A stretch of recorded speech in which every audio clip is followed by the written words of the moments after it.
Hanner, jangan tempel ke engine. TTS, voice, satu suara perempuan dewasa. Indonesia, saran, engine. Speed equals 1. Zero pitch equals 0. Language equals Indonesian. Jika engine mendukung global emotion, B1 to B3 calm sedih. B4 tense, menanjak. B5 tegas marah. B6 hangat atur manual. Body tidak menyisipkan tag apapun. Paste below this line. 10 tahun pernikahan. Dan saya kira saya memiliki segalanya. Suami yang dipuja banyak orang. Mertua terpandang yang katanya menyayangi saya seperti anak kandung. Dan kursi direktur pemasaran di sebuah grup besar yang dirintis ayah saya seumur hidupnya. Saya hidup dalam kepuasan itu. Sampai satu Jumat sore. Ketika semuanya runtuh hanya karena satu pesan singkat. Amin, suamimu. Dia tidak sedang dinas ke luar negeri. Sore itu saya berdiri di bandara. Di kejauhan, saya melihat suami saya menuntun seorang perempuan muda yang perutnya sudah membesar. 8 bulan. Seluruh keluarga mertua mengelilingi mereka. Tertawa. Membawakan koper. Menyentuh perut itu dengan penuh sayang. Saya tidak menjerit. Saya tidak menangis. Saya hanya merasa sesuatu di dalam dada saya membeku menjadi es. Halo, sahabat. Selamat datang kembali di kanal Cerita Kita. Sebelum kita mulai, tolong tekan tombol subscribe dan nyalakan lonceng, supaya tidak ketinggalan kisah-kisah berikutnya. Kisah hari ini tentang pengkhianatan yang dirancang bertahun-tahun dan tentang seorang perempuan yang ternyata memegang kartu terakhir tanpa mereka sadari. Mari kita mulai.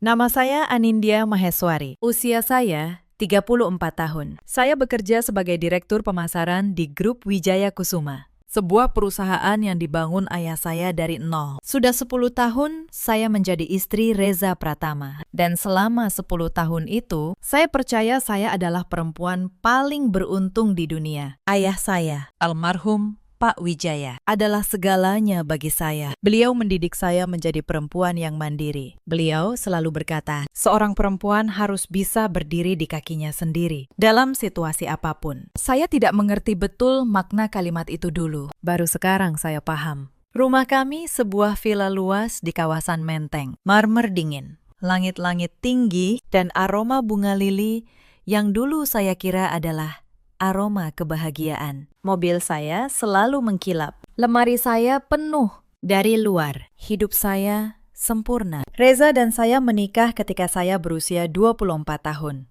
Waktu itu, ayah masih hidup. Beliau menyukai Reza, anak muda yang sopan, rajin, dan tahu cara menghormati orang tua. Setelah ayah wafat, Reza diangkat menjadi wakil direktur di perusahaan. Saya yang mengusulkannya kepada dewan. Saya pikir dia suami saya. Apapun yang menjadi milik saya adalah milik dia juga. Betapa naifnya saya waktu itu. Mertua saya, Bu Halimah, perempuan berusia 60 tahun yang anggun dan selalu wangi. Di depan saudara-saudara, ia selalu memuji saya. Menantu saya direktur. Loh, pintar, cantik. Dari keluarga baik-baik. Saya bangga mendengarnya. Saya kira itu kasih sayang. Adik ipar saya, Sitra, 30 tahun, perempuan yang selalu tersenyum manis. Tetapi, matanya jarang tersenyum. Dulu saya pikir ia hanya pemalu. Sekarang saya tahu, ia hanya sedang menunggu. Selama 10 tahun itu, ada satu hal yang menjadi luka diam-diam di hati saya. Kami belum dikaruniai anak. Bukan karena kami tidak mencoba, tetapi takdir belum mengizinkan. Bu Halimah sering menyinggungnya. Awalnya halus. Sabar ya. Nak, mungkin belum rezekinya. Lalu, makin lama, makin tajam. Keluarga ini butuh penerus. Reza, anak laki-laki satu-satunya. Saya menelan semuanya. Saya pikir, kalau saya cukup sabar, cukup baik, cukup menyerahkan diri. Suatu hari, semua akan beres. Saya salah. Sangat salah. Retakan pertama datang sekitar 2 tahun lalu. Reza mulai sering pulang larut. Alasan rapat, alasan klien, alasan dinas, keluar kota. Saya selalu percaya Ponselnya yang dulu tergeletak bebas di meja, mulai selalu dibalik tertelungkup. Sandi layarnya berganti. Kalau saya mendekat saat ia menelpon, ia akan keluar ke balkon. Saya melihat semua itu. Tetapi saya memilih untuk tidak melihatnya. Karena melihatnya berarti mengakui bahwa rumah yang saya bangun mulai retak. Belakangan, sikap mertua saya juga berubah. Bu Halimah mulai sering datang ke kantor. Bukan menemui saya, tetapi menemui Reza. Mereka berbisik-bisik. Lalu diam ketika saya masuk. Suatu kali saya mendengar potongan kalimat dari balik pintu. Kalau anaknya sudah lahir, baru kita atur soal saham itu. Bu, saya membeku sebentar. Lalu Reza tertawa dan berkata, mereka sedang membahas proyek. Saya memilih percaya. Lagi. Tetapi malam-malam, ketika villa itu sunyi dan saya berbaring sendiri di ranjang yang dingin, ada suara kecil di dalam diri saya yang terus berbisik. Ada yang tidak beres. Anindya, ada yang sangat tidak beres. Saya tidak tahu saat itu bahwa drama ini sudah ditulis jauh sebelum saya menyadarinya, dan bahwa Jumat sore itu semuanya akan terbongkar sekaligus. Jumat sore itu, saya sedang memimpin rapat strategi kuartal terakhir tahun itu. Di ruang rapat, lantai paling atas, seluruh kepala divisi menatap layar presentasi saya. Lalu, ponsel saya bergetar pelan di atas meja. Sebuah pesan dari Dita, sahabat saya sejak kuliah. Anin, kamu di mana? Penting. Kening saya berkerut. Saya memberi isyarat pada asisten untuk melanjutkan, lalu melangkah keluar dan menelpon balik. Suara Dita di seberang terdengar sangat panik. Dit, ada apa? Kenapa paniknya begitu? Anin, dengar baik-baik. Dan tetap tenang. Suamimu, dia bukannya sedang dinas ke luar negeri, jantung saya seperti berhenti. Apa maksudmu? Dita menarik napas. Aku tadi di bandara. Jemput tanteku. Aku lihat Reza, Anin, bareng satu rombongan keluarga. Ada perempuan muda, hamil besar. Mereka mau berangkat ke luar negeri. Kelihatannya untuk melahirkan. Dunia saya seperti dimatikan suaranya. Saya berdiri di koridor kaca lantai 20, menatap kota di bawah. Dan untuk beberapa detik, saya tidak mendengar apapun selain detak jantung saya sendiri. Anin, Anin. Kamu masih di sana. Aku ke sana sekarang, kata saya. Suara saya datar, penang. Bahkan saya sendiri terkejut betapa tenangnya. Saya kembali ke ruang rapat. Maaf, ada urusan mendesak. Rapat kita lanjutkan Senin. Saya tersenyum profesional, mengambil tas, dan berjalan keluar, seolah tidak ada apa-apa. Padahal di dalam, sesuatu sedang runtuh perlahan. Saya mengemudi sendiri ke bandara. Tangan saya stabil di kemudi. Pikiran saya justru menjadi sangat jernih, sejernih kaca yang dingin. Dan di sanalah saya melihatnya. Reza, suami saya, selama 10 tahun, sedang mendorong troli berisi koper-koper besar. Di sampingnya, seorang perempuan muda, cantik, dengan tatapan menantang. Perutnya membesar, mungkin 8 bulan. Tangan Reza melingkari pundaknya. Tatapan Reza padanya adalah tatapan yang dulu pernah saya terima. Tatapan penuh cinta dan pemujaan. Tatapan yang sudah lama sekali tidak saya lihat lagi. Dan mereka tidak sendiri. Bu Halimah ada di sana, menyuapi perempuan itu dengan potongan buah. Adik ipar saya, Citra, sibuk membetulkan selendang di pundak perempuan itu seolah ia ratu. Sepupu-sepupu Reza tertawa, berfoto. Mengelus perut itu bergantian. Mereka semua, seluruh orang yang selama ini saya cintai dan paling saya percaya. Pengkhianatan dari satu orang saja sudah cukup menyakitkan. Tetapi ini pengkhianatan dari semua orang sekaligus. Sebuah drama yang mereka rancang bersama. Dan hanya saya satu-satunya penonton yang tidak tahu apa-apa. Mereka menantikan kelahiran seorang cucu laki-laki. Penerus yang begitu didambakan Bu Halimah. Di atas penderitaan saya, mereka tidak pergi berlibur. Mereka pergi ke luar negeri supaya bayi itu lahir jauh dari mata saya. Sebuah rencana yang rapi dan jelas sudah berjalan sangat lama. Saya tidak membuat keributan. Saya hanya mengeluarkan ponsel dari tas dan diam-diam mengambil beberapa foto dari kejauhan. Cukup jelas untuk menangkap wajah mereka semua. Kebahagiaan mereka itu akan menjadi bukti pertama saya. Setelah mereka melewati pemeriksaan keamanan, saya berbalik dan berjalan pergi. Air mata tidak menetes, tetapi sesuatu di dalam diri saya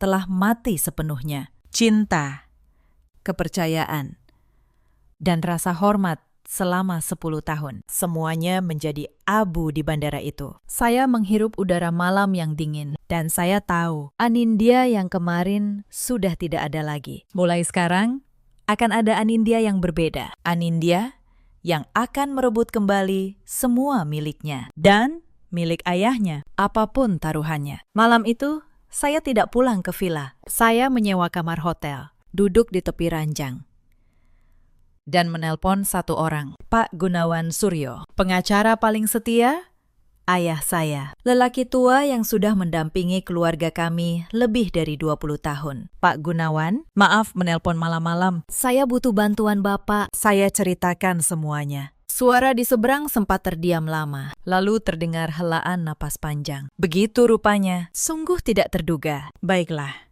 Nak Anin, tenangkan dirimu.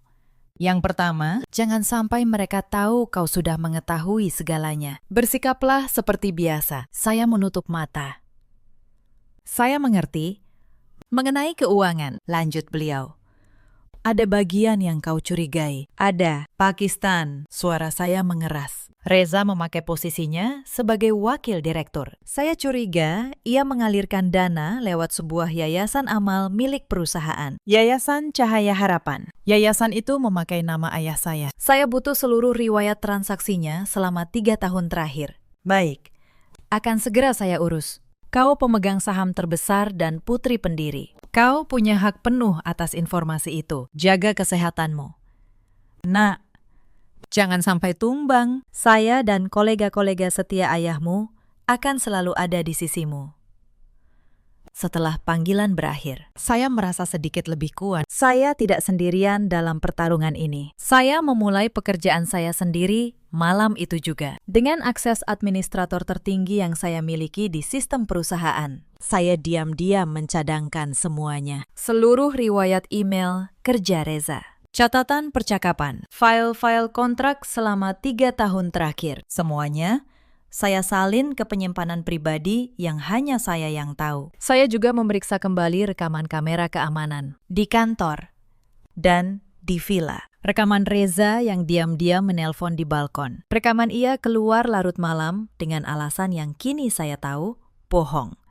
Semuanya tersimpan rapi. Cahaya dari layar laptop menerangi wajah saya yang tanpa ekspresi. Rasa sakit masih membara di dada saya. Tetapi ia tidak lagi bisa menghancurkan saya. Ia telah berubah menjadi nyala api. Drama ini mungkin mereka yang memulai. Tetapi sayalah yang akan menulis akhir ceritanya. Senin pagi, saya kembali ke kantor seolah tidak ada yang terjadi. Saya tersenyum pada karyawan. Saya memimpin rapat. Dan di sela-selanya, saya menemui Pak Gunawan di kantornya yang tenang. Beliau membuatkan secangkir teh hangat dan menyodorkan setumpuk dokumen. Saya sudah melihat sekilas laporan keuangan yayasan yang kau sebutkan. Nah, dalam 3 tahun terakhir, ada pengeluaran dana dalam jumlah besar. Dalinya beasiswa untuk talenta muda dan biaya studi di luar negeri. Beliau menggeser 1 lembar ke arah saya. Dan semua penerimanya hanya 1 nama. Vanya Salsabila. Kau kenal nama ini? Vanya Salsabila. Nama itu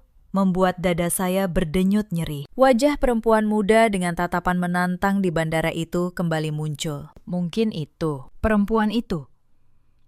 Pakistan. Pak Gunawan mengangguk pelan. Ekspresinya mengeras. Saya juga berpikir begitu. Angka totalnya bukan main. Nah, lebih dari 3 miliar rupiah dalam 3 tahun. Semuanya mengalir ke satu rekening atas nama perempuan itu. Lewat yayasan yang memakai nama mendiang ayahmu. Saya menatap angka-angka itu. 3 miliar rupiah dari perusahaan ayah saya. Dipakai untuk membiayai perempuan yang akan melahirkan anak suami saya. Tangan saya mengepal di bawah meja. Tetapi wajah saya tetap tenang. Saya butuh semuanya. Pakistan. Setiap transaksi, setiap tanda tangan persetujuan. Saya ingin tahu siapa saja yang ikut menandatangani aliran dana ini. Sudah saya siapkan. Beliau menyodorkan map tebal. Dan ada satu hal yang mungkin akan menyakitimu. Nak, beberapa persetujuan ditandatangani oleh ibu mertuamu. Bu Halimah duduk di kursi pengawas yayasan. Ia tahu, bahkan sepertinya ialah yang merancang. Saya menatap tanda tangan itu lama sekali. Tanda tangan perempuan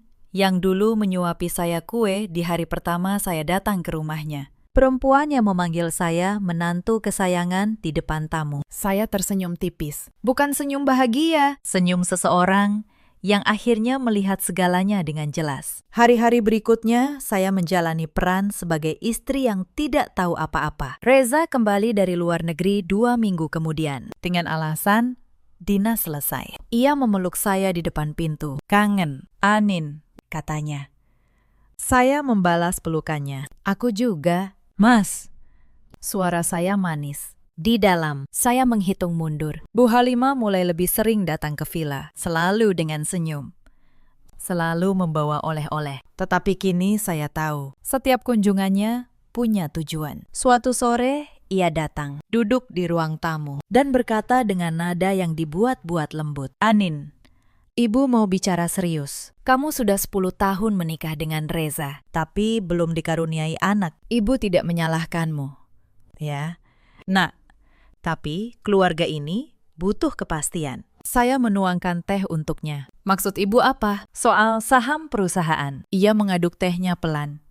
Ayahmu mewariskan banyak ke kamu, tapi kamu perempuan, Anin. Suatu saat semua ini harus jelas siapa penerusnya. Ibu pikir lebih baik kamu mulai mempertimbangkan untuk mengalihkan sebagian saham ke Reza, supaya kalau terjadi apa-apa, perusahaan tetap di tangan keluarga. Saya hampir tertawa. Mereka bahkan tidak menunggu bayi itu lahir untuk mulai merebut warisan ayah saya. Saya akan pikirkan. Bu, kata saya lembut. Beberapa hari kemudian, Reza membawa pulang setumpuk dokumen. Anin, ini cuma formalitas internal perusahaan. Dewan minta tanda tangan kamu untuk restrukturisasi. Tanda tangan di sini saja, ya. Saya mengambil dokumen itu. Saya berpura-pura membaca sekilas, lalu meletakkannya. Aku baca dulu ya. Mas, besok aku tanda tangani. Malam itu, di ruang kerja lantai 2. Saya membaca dokumen itu kata per kata. Dan jantung saya berdenyut keras. Itu bukan formalitas. Itu adalah surat pengalihan saham. Jika saya menandatanganinya, saya akan menyerahkan sebagian besar kepemilikan saya kepada Reza. Mereka membungkusnya dengan istilah-istilah rumit, berharap saya menandatangani tanpa membaca. Saya menelepon Pak Gunawan keesokan paginya dan membacakan isinya. Beliau terdiam, lalu berkata dengan suara berat. Mereka semakin nekat. Nak, jangan tandatangani apapun. Justru ini bagus. Ini bukti niat mereka. Sekarang dengarkan saya baik-baik. Sudah waktunya kita siapkan langkah terakhir. Saya membuka brankas kokoh yang dulu dipasang ayah saya di ruang kerja itu. Di dalamnya, selain perhiasan, ada semua surat properti, kontrak penting, dan yang paling krusial, surat wasiat ayah, dan sertifikat saham saya di grup Wijaya Kusuma. Ayah selalu mengajari saya untuk menjadi perempuan yang bisa melindungi dirinya sendiri. Mungkin beliau sudah punya firasat, karena beliau menyiapkan segalanya dengan begitu hati-hati. Beliau mewariskan sebagian besar saham perusahaan kepada saya. Reza hanya memiliki bagian yang sangat kecil, cukup untuk kursi di dewan, tidak lebih. Ayah pernah berkata, itu adalah hadiah pernikahan untuk saya, sekaligus perisai yang akan melindungi saya seumur hidup. Baru sekarang saya benar-benar memahami betapa dalam makna kalimat itu. Saya mengeluarkan semua dokumen, menatanya rapi di dalam tas kerja kulit, dan membawanya ke kantor Pak Gunawan. Di sana, bersama 2 kolega notaris yang dulu juga dipercaya ayah, kami menyusun rencana. Setiap langkah, setiap dokumen, setiap saksi, semuanya hitam di atas putih. Saya tidak akan meledak di ruang tamu seperti perempuan yang kehilangan akal. Saya akan menunggu satu momen, satu panggung. Dan di panggung itu, semua yang mereka rancang akan runtuh dalam 1 hari. Sementara saya menyiapkan semuanya dalam diam. Mereka semakin lengah. Mereka kira saya sudah menyerah. Suatu malam, Reza menelepon di balkon, mengira saya sudah tidur. Saya berdiri di balik tirai kamar, mendengar setiap kata. Suaranya lembut, suara yang dulu hanya untuk saya. Iya, sayang. Sabar, sebentar lagi. Begitu anak kita lahir, semua akan beres. Aku sudah hampir dapat tanda tangan Anin untuk sahamnya. Lalu ia tertawa kecil. Calon istriku yang sabar, ya. Sedikit lagi kamu jadi nyonya rumah di sini. Calon istri. Kata itu menusuk saya lebih dalam daripada semua yang sudah saya lihat. 10 tahun saya menjadi istrinya. Dan kini, saya hanya penghalang yang harus disingkirkan. Sementara perempuan yang mengandung anaknya disebut calon istri. Saya tidak menangis. Saya merekam panggilan itu lewat ponsel saya yang lain. Satu bukti lagi masuk ke dalam map. Esoknya, Citra, adik ipar saya, mampir ke kantor saya tanpa diundang. Ia duduk di kursi tamu, menyilangkan kaki, dan tersenyum manis seperti biasa. Mbak Anin, aku ngomong terus terang, ya. Mama sama Mas Reza sebenarnya sungkan, tapi keadaan kan sudah begini. Begini bagaimana? Citra, tanya saya tenang. Ya, sebentar lagi ada bayi, anak laki-laki. Loh, Mbak, penerus keluarga. Aku cuma mau bilang kalau Mbak Anin mau bersikap dewasa, mundur baik-baik. Mungkin keluarga masih bisa kasih Mbak tempat yang layak, daripada nanti malah dipermalukan. Ia mengucapkannya sambil memeriksa kuku, seolah sedang membicarakan cuaca. Saya menatapnya lama. Lalu, saya tersenyum. Terima kasih sarannya. Citra, aku akan ingat baik-baik. Ia tidak tahu betapa sungguh-sungguhnya saya mengatakan itu. Tekanan demi tekanan datang dari segala arah. Bu Halimah menelepon hampir setiap hari, mendesak soal pengalihan saham. Reza mulai tidak sabar. Sikapnya makin dingin di rumah. Bahkan beberapa anggota dewan yang ternyata sudah dirangkul Reza, mulai menyinggung soal penyegaran kepemimpinan dalam rapat. Mereka mengira mereka sedang menutup jaring di sekeliling saya, padahal mereka sedang menggali lubang untuk diri mereka sendiri. Satu hal terakhir yang saya butuhkan adalah waktu. Dan waktu itu datang ketika perusahaan menjadwalkan rapat umum pemegang saham tahunan. Forum tertinggi, tempat semua pemegang saham, seluruh dewan, dan para mitra penting berkumpul di satu ruangan. Disitulah saya akan menulis akhir cerita ini. Saya menelepon Pak Gunawan, Pakistan. Kita lakukan di RUPS. Beliau diam sejenak. Lalu suaranya terdengar mantap. Pilihan yang tepat. Nak, di forum itu tidak ada yang bisa mereka tutupi. Saya akan pastikan semua dokumen sah dan saksi siap. Sekarang, mari kita pastikan satu hal terakhir. Beliau menjelaskan, dan untuk pertama kalinya dalam berminggu-minggu, saya merasakan sesuatu yang menyerupai ketenangan. Karena saya tahu, kartu terakhir ada di tangan saya, dan mereka bahkan tidak tahu kartu itu ada. Minggu-minggu menjelang RUPS, saya bersikap semakin lunak. Saya bahkan berkata pada Reza bahwa saya hampir siap menandatangani surat saham itu. Mungkin setelah RUPS. Mas, biar resmi sekalian. Wajahnya berseri. Ia mencium kening saya. Kamu memang istri yang pengertian, Anin. Saya tersenyum. Nikmatilah hari-hari terakhirmu. Reza, sebentar lagi segalanya berubah. Di tengah masa menunggu itu, ada satu kepingan lagi yang jatuh tepat di tempatnya. Suatu sore, ketika saya membongkar laci kerja Reza untuk mencari sesuatu, saya menemukan sebuah amplop foto lama. Foto acara ulang tahun perusahaan 2 tahun lalu, yang dulu kami adakan di villa ini. Saya membolak-balik foto-foto itu, dan jantung saya berhenti sejenak. Di salah satu foto, di latar belakang, berdiri seorang perempuan muda dengan gelas di tangan. Vanya. Ia hadir di rumah saya, di pesta saya. 2 tahun lalu.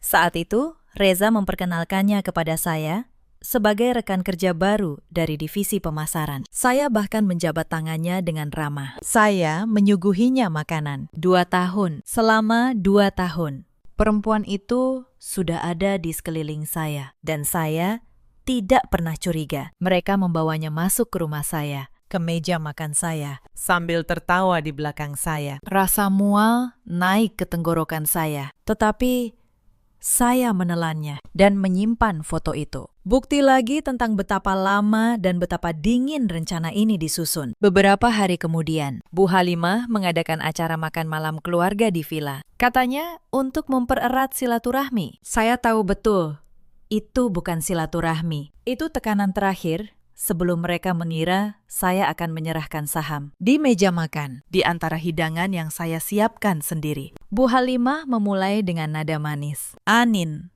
masakanmu memang selalu enak. Sayang sekali tidak ada anak kecil yang menikmatinya di rumah sebesar ini, ya.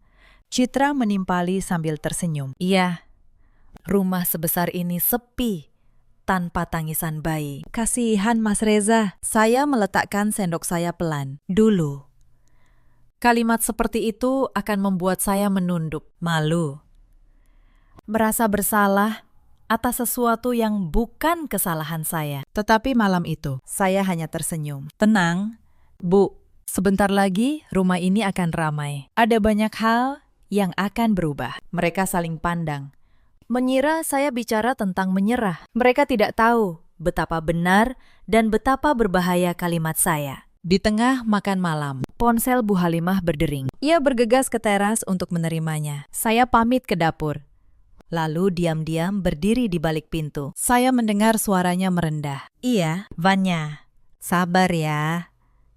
Nak, sebentar lagi kau pulang. Kita urus semuanya. Anin akan menandatangani sahamnya minggu depan. Setelah itu, kamu dan cucuku akan tinggal di sini. Ia menyebut perempuan itu Nak, panggilan yang dulu ia berikan kepada saya, dan ia merencanakan agar perempuan itu menempati rumah saya. Saya kembali ke meja makan dengan senyum yang sempurna dan menuangkan teh untuk semua orang. Saya bahkan menanyakan kabar kerabat-kerabat mereka. Saya menjadi tuan rumah yang ramah sampai tamu terakhir pulang. Dan ketika pintu villa tertutup malam itu, saya berdiri sendirian di ruang tamu yang luas, menatap foto pernikahan besar di dinding, dan berkata pelan pada diri saya sendiri, cukup, sudah cukup.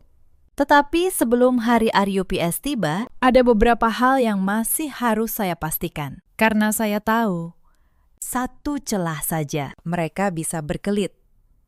Hal pertama adalah bukti aliran dana yang tak terbantahkan. Pak Gunawan dan tim audit independen bekerja siang malam menelusuri setiap rupiah yang keluar dari Yayasan Cahaya Harapan. Mereka menemukan lebih dari yang saya duga. Bukan hanya 3 miliar untuk Vanya. Ada pula pembelian sebuah apartemen mewah atas nama perusahaan cangkang yang ternyata dimiliki Reza dan Citra. Ada mobil sport yang dibeli tunai. Semuanya memakai uang yang seharusnya mengalir untuk anak-anak kurang mampu. Saya membaca laporan itu di ruang kerja saya, dan untuk pertama kalinya, saya merasa marah yang benar-benar dingin. Ayah saya mendirikan yayasan itu untuk membantu orang, dan mereka memakainya sebagai mesin pencuci uang untuk perselingkuhan. Saya ingat betul malam ketika laporan audit pertama sampai ke tangan saya. Saya duduk sampai pukul 3 dini hari, menelusuri setiap baris transaksi. Setiap angka adalah satu pukulan baru. Transfer untuk biaya rumah sakit di luar negeri. Transfer untuk perabotan apartemen. Bahkan,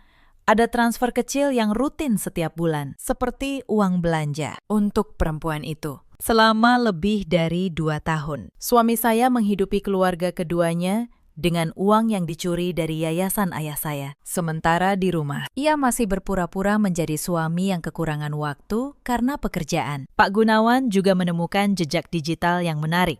Email-email Reza kepada notaris pribadi, membahas rencana pengalihan saham, jauh sebelum ia menyodorkan dokumen itu kepada saya. Ada pula percakapan dengan Bu Halimah, yang isinya mengatur waktu, kapan tekanan harus dinaikkan, kapan saya harus dibuat merasa bersalah soal anak. Semuanya terbaca seperti naskah drama yang disusun dengan dingin. Dan saya selama 2 tahun adalah satu-satunya pemain yang tidak diberi salinan naskahnya. Di tengah penyelidikan itu, hidup di rumah menjadi semakin asing. Suatu malam saya sengaja bertanya lembut, "Mas, Akhir-akhir ini kamu sibuk sekali. Ada yang bisa aku bantu? Reza menjawab tanpa menoleh dari ponselnya. Tidak usah.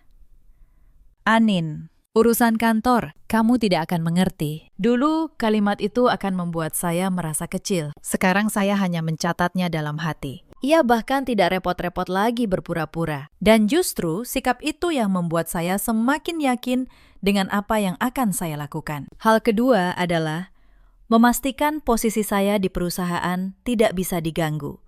Pak Gunawan memeriksa kembali sertifikat saham saya dan surat wasiat ayah. Semuanya sah, tercatat, dan tidak terbantahkan. Apapun yang sudah mereka rancang dalam dokumen pengalihan itu, tidak ada nilainya selama saya tidak menandatanganinya. Dan saya tidak akan pernah menandatanganinya. Hal ketiga, dan ini yang paling halus. Saya perlu memastikan ada saksi. Saya mengundang beberapa anggota dewan senior, orang-orang yang dulu sangat menghormati ayah saya, untuk minum kopi satu persatu. Saya tidak menceritakan semuanya. Saya hanya menanam benih. Pakistan. Akhir-akhir ini ada beberapa hal di yayasan yang membuat saya khawatir. Saya harap di RUPS nanti kita bisa membahasnya dengan jujur. Mereka mengangguk. Mereka tidak tahu detailnya, tetapi mereka akan hadir dan mereka akan mendengarkan. Dita, sahabat saya, datang ke villa beberapa malam sebelum hari itu. Ia memeluk saya erat. Anin, kamu yakin sanggup? Mereka itu banyak, kamu sendirian. Saya menggeleng. Aku tidak sendirian. Dit, aku punya kebenaran. Aku punya hukum. Dan aku punya ayahku yang ternyata sudah melindungiku jauh sebelum semua ini terjadi. Saya menatap foto ayah di dinding. Beliau pernah bilang, harga diri itu tidak bisa dibeli dan tidak boleh dijual. Aku akan tunjukkan itu. Malam sebelum RUPS, saya hampir tidak tidur. Bukan karena takut, tetapi karena untuk pertama kalinya dalam 2 tahun, saya merasa hidup. Esok hari, topeng yang sudah lama saya pakai akan saya lepas. Dan giliran mereka yang akan kehilangan topeng. Pagi hari, RUPS. Saya bangun lebih awal. Saya memilih setelan berwarna gelap. Rambut saya sanggul rapi. Di cermin, saya melihat seorang perempuan yang tenang, dingin, dan siap. Anindya Maheswari, putri Pak Wijaya. Reza turun ke ruang makan dengan setelan terbaiknya. Ia tampak percaya diri. Hari penting. Anin, setelah ini, semua urusan saham kita beresin, ya. Ia bahkan tersenyum penuh kemenangan. Ia kira hari ini adalah hari ia mengambil alih segalanya. Iya. Mas, kata saya tenang sambil menuangkan kopi. Setelah ini, semuanya akan beres. Kami berangkat ke kantor pusat dengan mobil yang sama. Sepanjang perjalanan, Reza bercerita ringan tentang rencana liburan keluarga setelah ini. Saya mendengarkan, sesekali mengangguk. Di dalam, saya menghitung detik. Ruang RUPS di lantai paling atas gedung sudah penuh ketika kami tiba. Para pemegang saham, anggota dewan, para mitra, notaris, perusahaan, semuanya hadir. Bu Halimah duduk di barisan depan, anggun dengan kebaya mahalnya. Citra di sampingnya, sibuk dengan ponsel. Beberapa kerabat Reza juga hadir sebagai pemegang saham minoritas. Mereka semua tersenyum pada saya. Senyum orang yang merasa sudah menang. Rapat dibuka oleh sekretaris perusahaan. Agenda demi agenda dibahas. Laporan keuangan, rencana ekspansi, hal-hal rutin. Saya duduk tenang, menunggu giliran saya. Pak Gunawan duduk di kursi tamu undangan di sudut ruangan, dengan tas dokumen di pangkuannya. Sesekali mata kami bertemu. Ia mengangguk samar. Lalu tibalah agenda terakhir, pembahasan struktur kepemilikan dan kepemimpinan. Reza berdiri lebih dulu, percaya diri, dengan setumpuk kertas di tangannya. Hadirin yang terhormat, ia memulai. Sebagai Wakil Direktur, saya merasa perlu mengusulkan penyegaran demi stabilitas perusahaan. Sudah saatnya kita memikirkan struktur kepemilikan yang lebih solid. Saya dan beberapa anggota dewan mengusulkan agar sebagian saham mayoritas dialihkan untuk memperkuat posisi manajemen. Ia melirik saya, tersenyum. Dan saya senang menyampaikan bahwa istri saya, Ibu Anindya, telah sepakat untuk mendukung langkah ini. beberapa kepala menoleh ke arah saya. Bu Halimah tersenyum bangga. Saya berdiri perlahan. Saya merapikan setelan saya. Lalu, saya tersenyum kepada seluruh ruangan. Terima kasih, Pak Reza, atas usulannya, kata saya. Suara saya jernih dan tenang memenuhi ruangan. Tetapi sebelum kita membahas pengalihan saham apapun, saya rasa para pemegang saham berhak tahu beberapa fakta. Fakta yang selama ini disembunyikan dari forum ini. Senyum Reza membeku sedikit. Anin, apa maksudmu? Saya tidak menjawabnya. Saya menoleh ke arah sekretaris. Saya minta izin untuk menayangkan beberapa dokumen. Sebagai pemegang saham terbesar dan putri pendiri perusahaan, saya rasa saya punya hak itu. Tidak ada yang berani membantah. Layar besar di depan ruangan menyala. Foto pertama muncul. Yayasan Cahaya Harapan. Laporan keuangan 3 tahun. Saya membacakannya dengan tenang. Yayasan ini didirikan ayah saya untuk membantu anak-anak kurang mampu. Tetapi dalam 3 tahun terakhir, lebih dari 3 miliar rupiah mengalir keluar dari yayasan ini atas nama beasiswa. Penerimanya hanya 1 orang. Saya mengganti tayangan. Nama Fanya Salsabila muncul di layar. Berikut rincian transfer. Perempuan ini bukan mahasiswa berprestasi. Ia adalah perempuan yang sedang mengandung anak dari Pak Reza Pratama, wakil direktur perusahaan ini. Ruangan langsung riuh. Bisik-bisik menyebar seperti api. Wajah Reza memucat. Bu Halimah berdiri setengah. Anin, apa-apaan ini? Kau mempermalukan keluarga di depan umum. Saya menatapnya tenang. Mempermalukan? Bu, saya hanya menayangkan fakta. Dan ada nama ibu di sini. Saya mengganti tayangan lagi. Lembar persetujuan yayasan. Dengan tanda tangan Bu Halimah jelas di bawahnya. Ibu duduk di kursi pengawas yayasan. Ibu menandatangani setiap aliran dana ini. Apakah ibu ingin saya jelaskan kepada hadirin apa artinya ini? Bu Halimah terduduk kembali. Wajahnya yang tadi begitu anggun, kini pucat pasi. Saya melanjutkan. Foto demi foto. Apartemen mewah atas nama perusahaan cangkang milik Reza dan Citra. Mobil yang dibeli dengan uang yayasan. Rekaman percakapan. Bahkan foto-foto di bandara. Seluruh keluarga mengantar perempuan itu ke luar negeri dengan gembira. Citra berdiri. Suaranya melengking. Itu urusan pribadi. Mbak Anin tidak berhak. Berhak. Potong saya tegas. Karena uang yang kalian pakai adalah uang perusahaan ini. Uang yang seharusnya untuk anak-anak yang membutuhkan. Kalian mencuri dari yayasan yang memakai nama ayah saya. Itu bukan urusan pribadi. Citra, itu penggelapan. Ruangan senyap total. Para pemegang saham senior, orang-orang yang dulu menghormati ayah saya, menatap Reza dan keluarganya dengan jijik. Tetapi saya belum selesai. Saya masih menyimpan satu hal. Bukan untuk forum ini sebenarnya, tetapi untuk Reza sendiri. Saya menatapnya, lalu berkata pelan. Hanya cukup keras untuk didengar barisan depan. Mas, kau ingat malam itu, saat kau menelpon di balkon, mengira aku sudah tidur. Wajah Reza langsung pucat. Ia tahu malam apa yang saya maksud. Saya tidak memutar rekamannya untuk seluruh ruangan. Saya tidak perlu mempermalukan diri saya sendiri di depan para mitra bisnis dengan kata-kata itu. Tetapi saya ingin ia tahu bahwa saya mendengar segalanya. Kau menyebutnya calon istri, Mas. Sementara aku tidur di kamar sebelah, masih memakai cincin pernikahan kita. Aku punya rekamannya. Aku punya semuanya.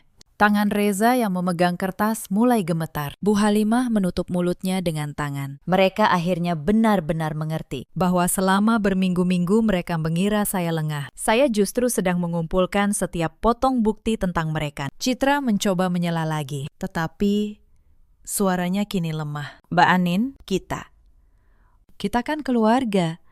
Saya menoleh padanya. Keluarga. Citra.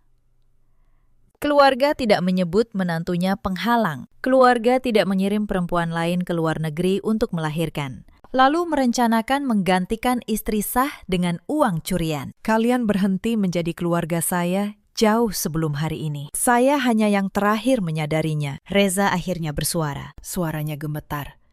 Anin, kita bisa bicarakan ini baik-baik. Di rumah. Tidak perlu di sini. Saya menatapnya.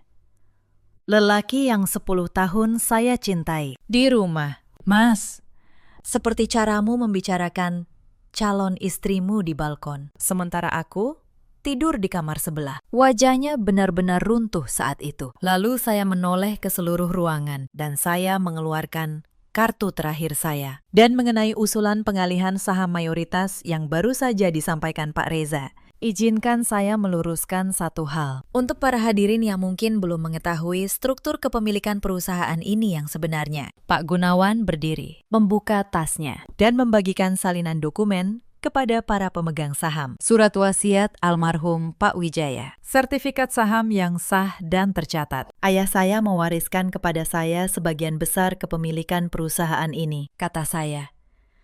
Pak Reza hanya memegang bagian yang sangat kecil. Artinya, tidak ada satupun pengalihan saham yang bisa terjadi tanpa persetujuan saya. Dan saya, sebagai pemegang kendali perusahaan ini, menolak usulan tersebut. Saya berhenti sejenak, membiarkan kalimat itu meresap. Lebih dari itu, dengan wewenang yang saya miliki, saya mengajukan kepada forum ini pemberhentian Pak Reza Pratama dari jabatan Wakil Direktur, efektif hari ini. Dan saya menyerahkan seluruh temuan penggelapan dana yayasan kepada pihak berwenang untuk diproses secara hukum. Ruangan meledak.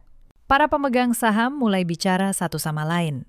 Beberapa anggota dewan yang tadi mendukung Reza kini menarik diri, berpura-pura tidak pernah terlibat. Sekretaris perusahaan mencatat keputusan dengan tangan gemetar. Reza terduduk di kursinya, wajahnya abu-abu. Lelaki yang tadi pagi begitu percaya diri, kini tampak seperti orang yang baru saja kehilangan segalanya dalam hitungan menit. Karena memang begitulah kenyataannya. Bu Halimah mencoba berdiri sekali lagi. Suaranya bergetar antara marah dan panik. Anin, kau tega. Setelah semua yang keluarga kami berikan padamu, saya menatapnya. Untuk pertama kalinya, tanpa rasa takut, tanpa keinginan untuk menyenangkan, diberikan.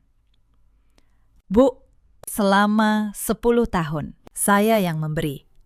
Saya memberikan kepercayaan saya, kasih saya, dan kursi di perusahaan ayah saya untuk anak ibu. Dan kalian membalasnya dengan merancang penggantian saya. Bahkan sebelum bayi itu lahir, saya menggeleng pelan. Yang ibu sebut kasih sayang selama ini. Ternyata hanya investasi. Dan hari ini, investasi itu gagal total. Ia tidak punya jawaban. Ia hanya jatuh terduduk. Untuk pertama kalinya, tampak seperti perempuan tua biasa. Bukan matriark yang anggun. Citra menangis di pojok ruangan. Entah karena malu, atau karena baru sadar, apartemen dan mobil yang ia nikmati akan menjadi barang bukti. Kerabat-kerabat Reza yang tadi tersenyum bangga, kini menunduk. Menghindari tatapan. Saya menutup tas saya dengan tenang. Rapat saya rasa sudah cukup jelas. Notulen akan mencatat keputusan resmi forum. Terima kasih atas waktunya, hadirin sekalian. Lalu, saya berjalan keluar dari ruangan itu dengan punggung tegak, melewati orang-orang yang dulu meremehkan saya. Pak Gunawan menyusul di koridor. Kau luar biasa. Nak, Pak Wijaya pasti bangga melihat ini. Saya tersenyum.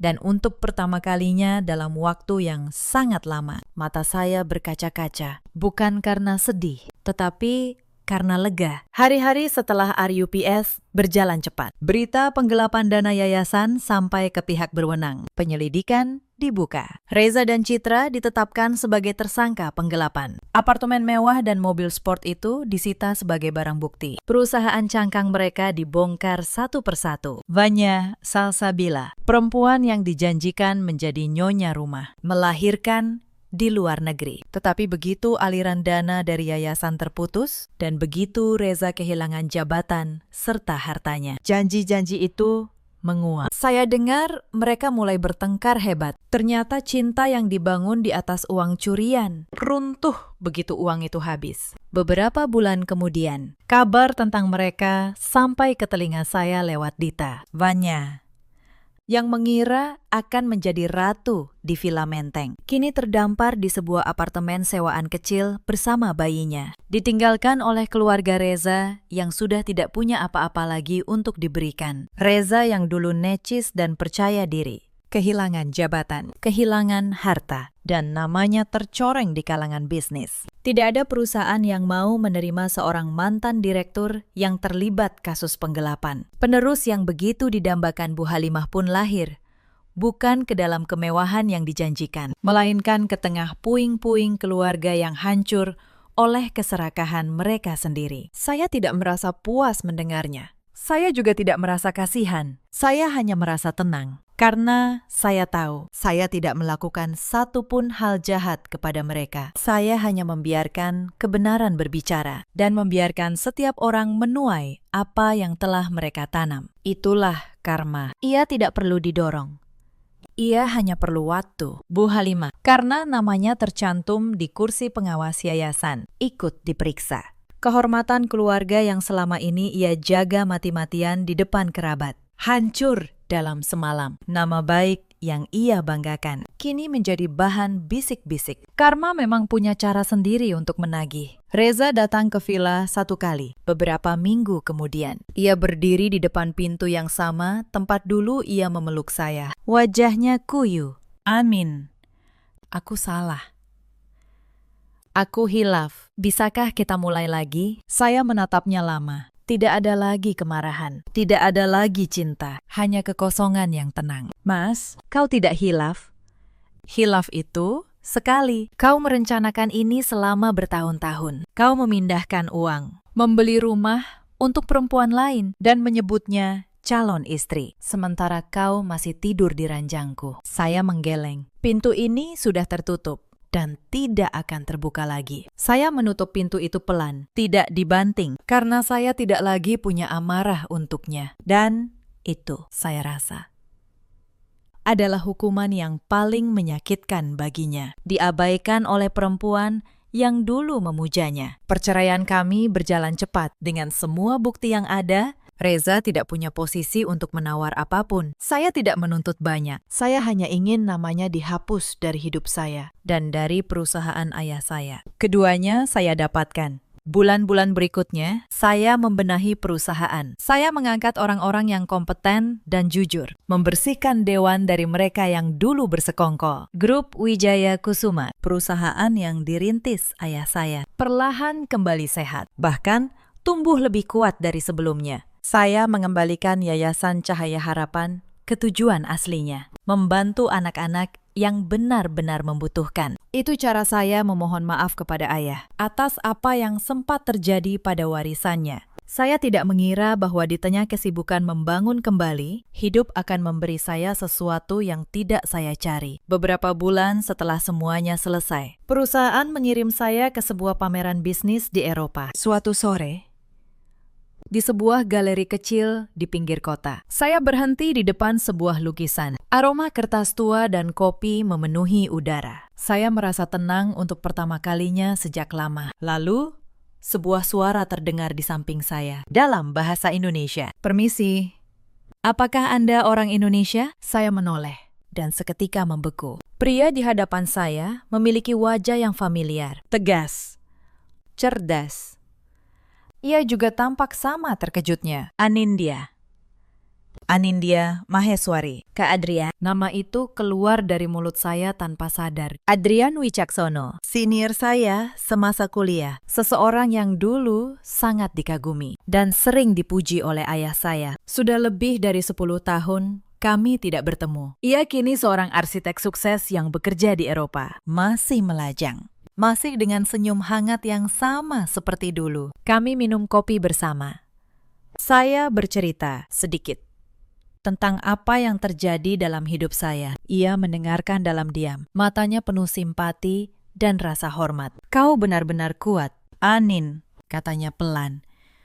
Pak Wijaya pasti bangga padamu. dimanapun beliau sekarang. Mendengar nama ayah disebut dengan hormat seperti itu. Sesuatu yang hangat, yang sudah sangat lama tidak saya rasakan, kembali bersemi di dalam dada saya. Kami meninggalkan galeri dan berjalan bersama di bawah senja yang perlahan turun. Bayangan kami berdua memanjang di jalanan berbatu. Saya tidak tahu apa yang akan terjadi di masa depan. Tetapi saya tahu sebuah babak baru yang lebih cerah telah benar-benar dimulai. Cerita ini mengajarkan kita banyak hal. Jangan pernah menyerahkan harga diri demi mempertahankan sebuah rumah yang sudah dibangun di atas kebohongan. Dan jangan pernah mengira bahwa kesabaran yang tak berbatas akan dibalas dengan kasih. Terkadang, kesabaran hanya membuat orang lain semakin berani menginjak kita. Ada banyak perempuan di luar sana yang seperti saya dulu. Perempuan yang memberikan segalanya, yang menutup mata atas tanda-tanda yang jelas karena terlalu takut kehilangan. Kepada kalian, saya ingin berkata, kalian lebih kuat dari yang kalian kira. Berdiri di kaki sendiri bukanlah kekalahan. Itu adalah awal dari kebebasan. Ada juga banyak suami seperti Reza di luar sana. Lelaki yang mengkhianati bukan karena hilaf sesaat, tetapi karena keserakahan yang dirancang. Dan ada pula para ibu mertua yang demi sebuah obsesi pada penerus dan harta, rela menghancurkan menantu yang memperlakukan mereka seperti orang tua sendiri. Reza dan Citra menghadapi proses hukum atas perbuatan mereka. Bu Halimah menghabiskan hari tuanya dalam bayang-bayang aib yang ia ciptakan sendiri. Fanya menyadari, terlambat, bahwa ia hanya alat dalam rencana yang lebih besar. Dan saya, Anindya Maheswari, akhirnya berdiri tegak di atas warisan ayah saya sebagai perempuan yang merdeka. Dalam hidup kita selalu punya pilihan. Kita bisa memilih untuk tetap diam dan diinjak, atau kita bisa memilih untuk berdiri dan merebut kembali apa yang menjadi milik kita. Dengan kepala tegak dan tangan yang bersih. Bagaimana menurut kalian? Apakah kalian pernah berada di posisi seperti Anindya? Ceritakan kisah kalian di kolom komentar. Jika cerita ini menyentuh hati kalian, jangan lupa tekan tombol suka dan bagikan. Terima kasih sudah menemani sampai akhir. Sampai jumpa di kisah berikutnya.